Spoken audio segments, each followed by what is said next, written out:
So this brings us close to the end of our event, which we will finish off with a Q&A session. So before we have our final Q&A session, I just want to give a few closing remarks. So uncle, auntie, baba, mommy, if anyone that's watching takes just one thing away from the discussion today, let it be this, that mental health is important. It is as important as physical health, and it is something that we have to take care of. Just like we have to eat healthy foods and exercise to take care of our physical bodies and our physical health, we need to make sure we have emotional support to take care of our mental health. Now, I'm sure that many parents or kids may be thinking right now, like, oh, this doesn't apply to me. And I just want to emphasize that you don't need to have a clinically diagnosed mental illness like depression or anxiety to care about mental health. Mental health it can mean just allowing an environment in which your kids, especially those in middle school and high school, feel open and comfortable enough to tell you that they are struggling.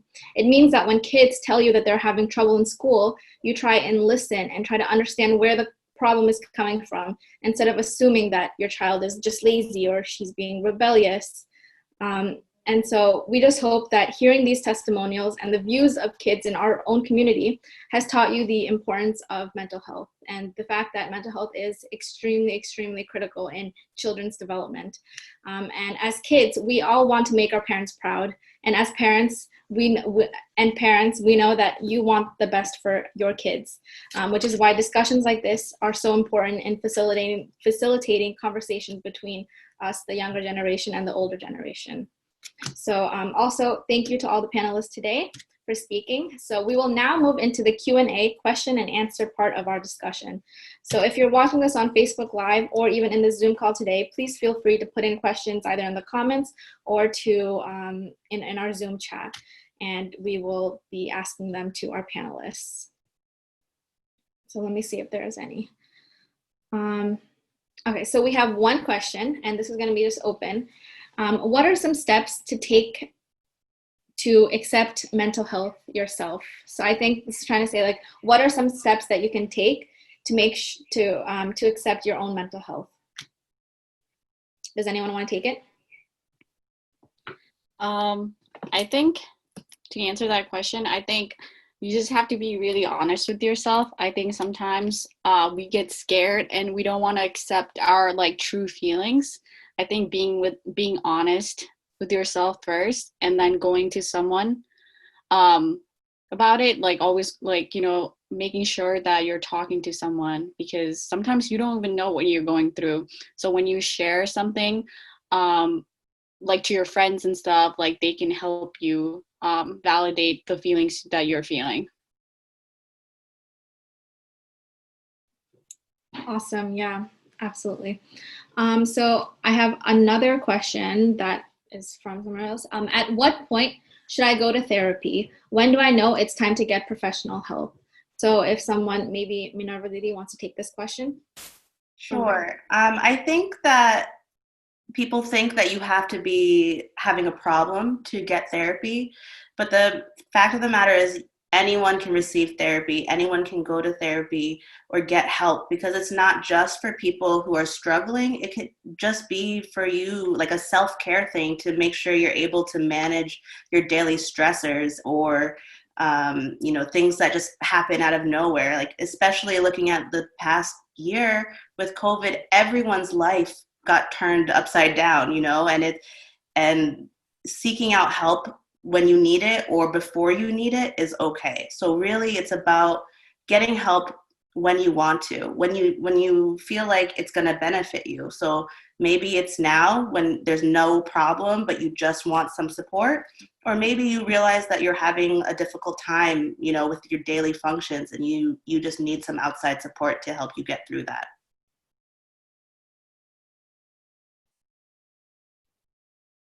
Thank you, Minerva Didi. Okay, so let's see if there's any more questions. So there's one that I see. So let's go with the first one. How can you stop crying with guilt and emotions? So let me see if I can try to understand the question. Maybe it's asking, I guess it's asking about crying. I think maybe one thing I do want to say to this is that crying is okay, and crying often means that there is an emotional buildup inside, and just the act of crying is like a release. So if you feel like you're crying with emotions or guilt, it means that somewhere in your psyche it probably needs to be let out. So hopefully that answers that question. We have another question. I have something to add to that. I think Go ahead. I think it's really also important to meditate on like what is giving you guilt and emotions, because sometimes just having a clear head and just breathing, and because I've done this too, where I've come from a stressful day, and I meditate, and it really helps to clear up whatever you're going through. Um, Sorry, what was I going to say? Okay, so there are evidence that so when you have a lot of stress, oftentimes you don't end up dreaming. So that can also be a sign of potential mental blocks. And what I've noticed is whenever I do meditate, the night right after, I tend to have more dreams. And it's a weird like anecdote, but it's helped me, and I like totally recommend anyone else to try it as well. Okay, thanks, Animal. Okay, so we have two more questions I see. I'll start with the first one. Have any of you spoken to your parents, and what was their reaction? So any of you guys can take this one. I'll take that one. So yeah, I think I mentioned in my speech that, yeah, I've spoken to my parents. I went into clinical social work, right? So I had to explain what that was first when I was going to get my master's in it. And I think one of the difficulties of talking to your parents is you not only have to tell them what you're feeling, but you also have to educate them what this means. Like, it's not something that's deficient in me, doesn't make me weak. And I think part of it is also because I am someone who have a lot of different struggles in my life. The assumption from my parents is, you'll get through this, Naina. I don't know why you're complaining, right? That was the beginning of the conversation. But now it's an ongoing conversation like, no, I'm going through stressors like any other normal person. I have to figure that out. I have to either see a mental health counselor. I have to see support. Do I actively speak to my parents about my mental health issues or concerns? No, I don't. But that is the honest answer. And the reason behind that is, I think, like I mentioned, when I do speak to them, I feel like I might re-traumatize myself because it's not a social support that I'm getting. So it's an ongoing conversation. And yes, sometimes your parents might not understand, but I do feel like at least my parents are on the path to understanding. That's why it's important within your social support network that you have, a lot of people that you trust, whether that's friends. A lot of people within our survey responded that they trusted their friends and their cousins more. So bringing a cousin or a friend or a sibling to that conversation will make it so that your parents understand more. For me, I brought my older sister and older brother, and they were able to translate it better and actually shared their experiences, which helped validate mine. So that's just one way of going about it. But of course, like I mentioned, it is a path to understanding. So you're just gonna have to be patient with your parents. But while you are being patient with your parents, make sure you do expand your social support network. Awesome. Okay, thank you, Nina Didi. Does anyone else want to chime in on this question before I ask the next one? Yes, I can add on to it. So, like Nanadi said, we don't really talk. There isn't like active talk around mental health in my house either. But even though it wasn't directly like we weren't like, this is my mental health and this is how it is. My dad did share his experiences, like struggles with certain things that he's had to do, especially like like public speaking and stuff.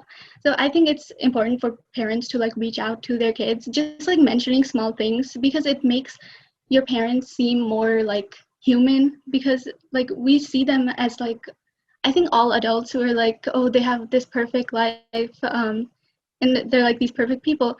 But just knowing that your parents have also gone through experiences, the same things that you're going through, it's nice to know. Um, Going off that, because there's another question that Uncle asked. It's like how to deal with elder parents visiting us from Nepal and confining at home with son or daughter goes to work. What kind of mental health challenges they can get. So yeah, like Samiksha said, having an open dialogue that like you're not the only one who's struggling. Your parents are struggling as well. I know our main focus and main goal was that like on youth today, but like we're not like shutting down the idea that like our parents aren't like going through it too, you know. It can be you kids like reaching out to your parents saying, oh, how are you feeling, you know, or parents can do the same thing like to your kids, how are you feeling today, instead of sometimes like I think we focused on like, you know, numbers and we associate happiness through like income or grades, you know, like these numbers. You know, sometimes just ask your kids, like, Mamta, how are you feeling today? Or ask your dad, like, wow, like, how are you feeling today? You know, I think there is a missing, that, like, you know, that emotional connections that we're supposed to have with our parents, it's missing. And I know, like, our culture is very different from, not our culture, I mean, like, our lives are different from what it was in Nepal, because like in Nepal, like everyone's just so used to it, but like we have to adjust to our lifestyle here. It's things are different, you know, we're all new to this situation. I'm sure like our parents had to go through so many new adjustment when they came to the United States, and we're going through the same. So like why not just help each other out instead of just assuming that like, oh, he's fine, they're fine, you know. We're just assuming at this point that we're all fine and just avoiding our feelings. Just be honest and accept your feelings and just talk. I just want to add to that, and I think communication is really important. And one of the things with communication and being honest is that you are letting yourself be vulnerable when you are really honest about what you're feeling and what you're going through. So I think, you know, getting a little bit comfortable with being vulnerable and like exposing your true emotions and how you're feeling. And I think that's something that it's not unique to our community, that it's very difficult to do, because, you know, we're supposed to be strong, we're supposed to get through things. And if you talk about your problems, it's opening yourself up to others and really being in a vulnerable space. So really preparing yourself to be vulnerable and open to others, I think is really important. Yeah, I wanted to add something to what Mamta said. I remember when my grandmother came from Nepal, she was kind of miserable because everyone would go to work. So she'd probably be at home, you know, alone with nothing to do. And and you know, we live in Connecticut where you have to drive to go anywhere, so it's really taxing on especially Nepali elders who come to Nepal or to America.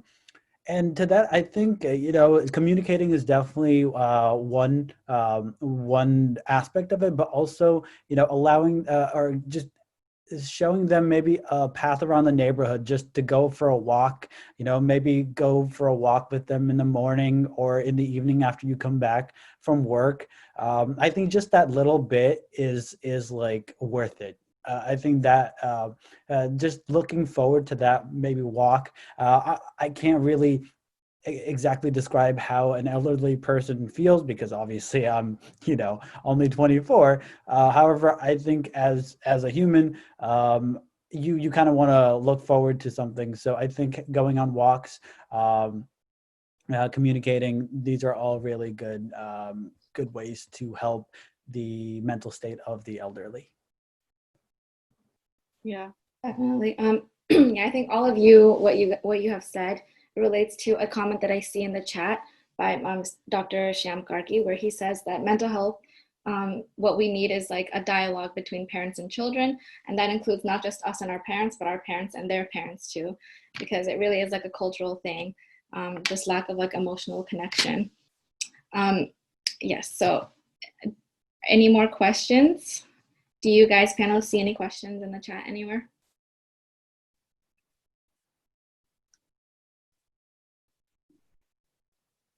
No. Okay, so there's one more question I see on Facebook is, how do I pay for therapy? This is a really good question. So does anyone want to take this question? I can.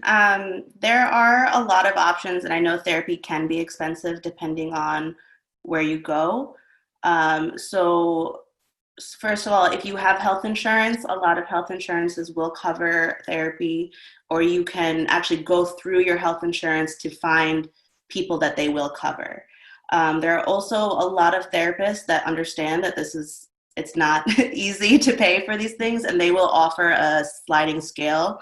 You know, I know when I was a student learning about therapy and going to therapy myself, I didn't have the health insurance that would cover it, and my therapists a lot of them would charge me less because I was a student and I didn't have the income to really pay the full price.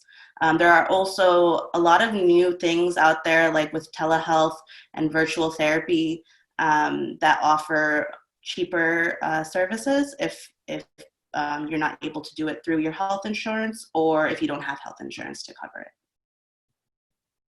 Yeah, go ahead, Anmol. Yeah, adding on to that, a lot of universities also have really good programs such as UConn. And I'm kind of ashamed to say that I didn't I didn't use any of the resources while at UConn. And looking back, I'm like I'm thinking, I wonder how accelerated my mental health journey would have been if I had taken that, because it's literally free, and they also announced it all the time. So like most people knew about this, and yeah, I really, that's one of my regrets, not having utilized that better. But yes, in almost all universities nowadays, mental health is it's really an important thing that they really they try to emphasize. So you can definitely find mental health services at almost every university for free. Yeah. Okay, yeah, just to reiterate on that, just to like make sure, is that most universities, not just at UConn, but most universities everywhere where I went to, they have a counseling center, and oftentimes they will have like 10 free sessions, or they'll connect you to someone who can get you free sessions. So if you're a parent wondering like that, I want to put my kid in therapy, but I don't know how, is that a lot of universities and colleges do have that service. So that's a good like resource for you to know that they have. So there's another question I see in the chat. How can I speak to, how can I speak to and help someone with a mental health issue such as depression or anxiety? Does anyone want to take it? Go ahead. I can take that actually. So I was an RA for SSS like my sophomore year, I think. And there was a resident who was suffering from depression, and she was taking meds for it. And at that time, I never experienced like depression my firsthand. And it can be very overwhelming because like you don't know what to do. You don't know what's the right thing to say, right? And and and I think it's so important to like also accept that like, sometimes you just don't know what to say, and that's okay. Like, you can recommend to like other resources. So what I did with my resident was that like I made sure that she had the right person to talk to, because I wasn't comfortable like talking to her or like comforting her, because I didn't know how to comfort her. That was my first experience. But like the main thing is to let them know, after like going through and as an RA for like past couple years, like the main thing to do is like to let them know that you're there, like you're here to listen. If they have anything to say, you're just there listening, and they like that you're there. Like you might not understand, but you're here to if they need anything like for help. So, yeah. I also want to add, Ramesh Uncle put something in the chat that I just saw. It's mental health first aid.